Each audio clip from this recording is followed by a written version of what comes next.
چون بعضی عزیزا اطلاع ندارن چگونگی شهادت شهدا را. به طور خلاصه بیان میکنم که مولانا انصاری و یاران با وفایشان چگونه جام شهادت را نوشیدند. در هفته گذشته ساعت 10 بجه بود که مولانا انصاری رحمه الله پشت کلکین خانه من تک تک کردند و من را صدا کردند فلانی.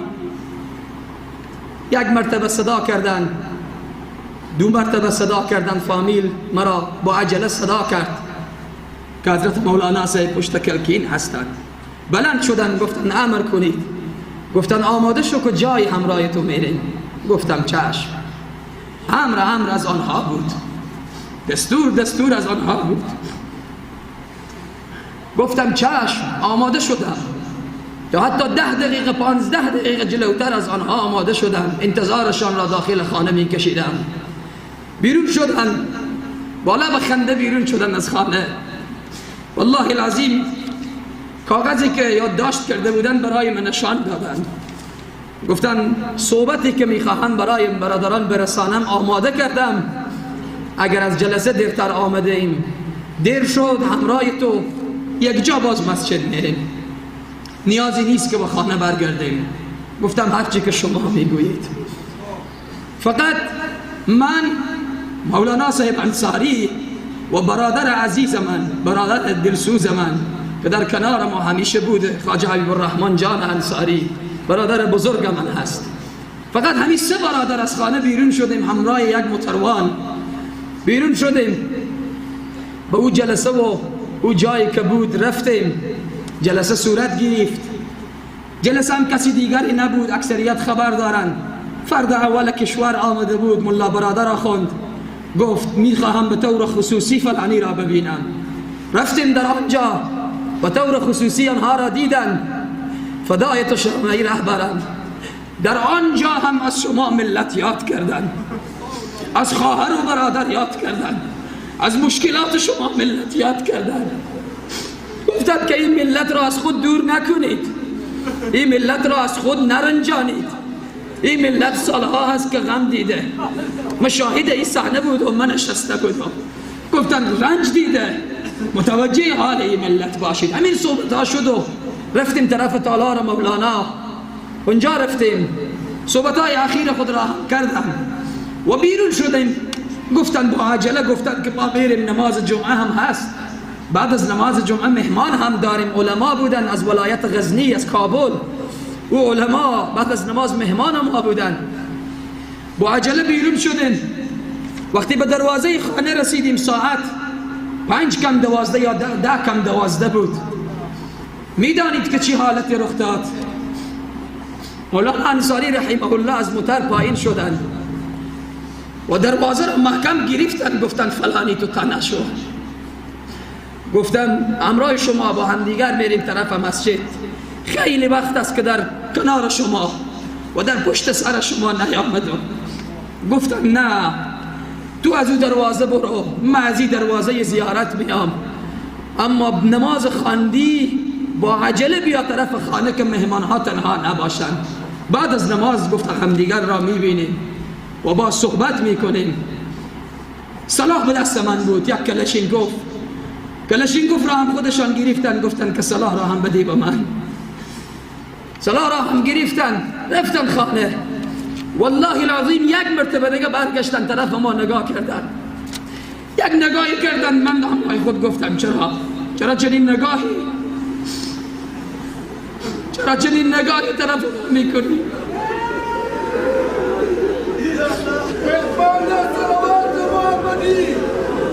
رفتن به خانه. عزیزان من، حضرت مولانا رفتن به خانه.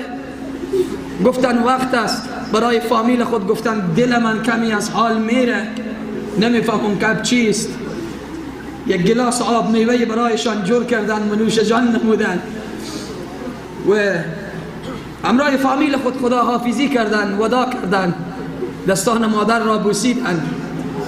داخل راه وقتی از زینا پایین می شدن، فامیلشان قصه می کنند که طرف ما نگاه کردن و فرزند 3 سالهشان حسین نام دارد.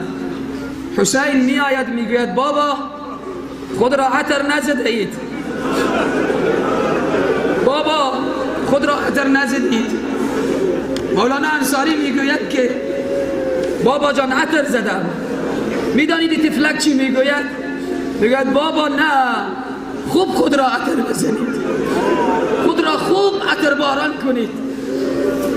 و اخلاقی که داشتن، و رویی نیکی که با فامیل خود داشتن. برای حسین میگویند برو بابا عطر را بیار. داخل زینه ها خوب خود را عطر میزنند، خدا حافظی میکنند، دست مادر را میبوسند، همراه برادرها از خانه بیرون میشوند، میآیند به دروازه زیارت، عزیزان زیاد را میبینند، مصافحه صورت میگیره، دید و بازدید صورت میگیره، میبینند که یک انسان مشکوکی و او انسان جنایتکار هست. برادران مانی میشوند، برادران معزفین میگن پیش نیا. او میگوید که یک دیدنه، میخواهم که مولانا را دستشان را ببوسم، دیدن کنم. وقتی پیش می آید دست خود را با مولانا میدهد، مولانا دستش را میگیرند، سرش را میبوسند. از اینجا باز حاجی خواجه صاحب محمد شفیق جان گفتند که وقتی دستش را گرفتن و رویش را بوسه زدن، ای خود را منفجر می کند و سر پلیدش دور می افتد، تکه تکه خودش تکه تکه می شود. اما رهبر ما و شما با یک صدای بلند و قوی می گویند الله اکبر.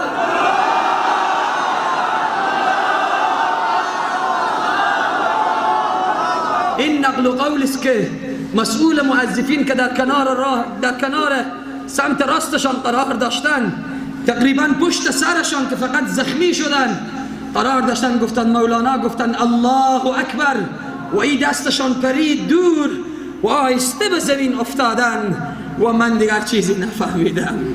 الله اکبر. این بود چگونگی شهادتشان که در راه مسجد بود، در راه منبر بود، در راهی که خودشان دوست داشتن، در راهی که خودشان خواسته بودن، در راهی که خودشان همیشه دعا می کردن، نصیبشان شد.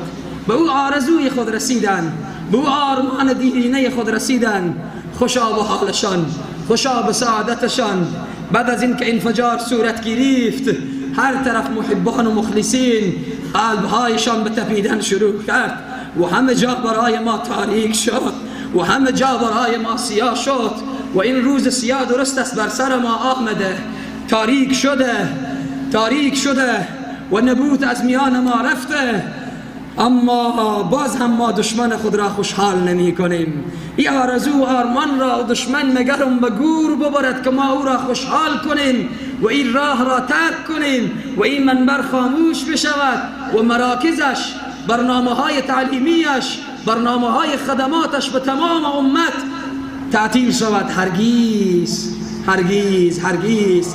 همیشه برای من می گفتن، لحظه که من انفجار را شنیدم و یادم من از این آمد که مولانا گفتن تو نیا از این راه، یاد من از حرف همیشگیشان آمد که مصلحت نیست که این زمزم خاموش شود.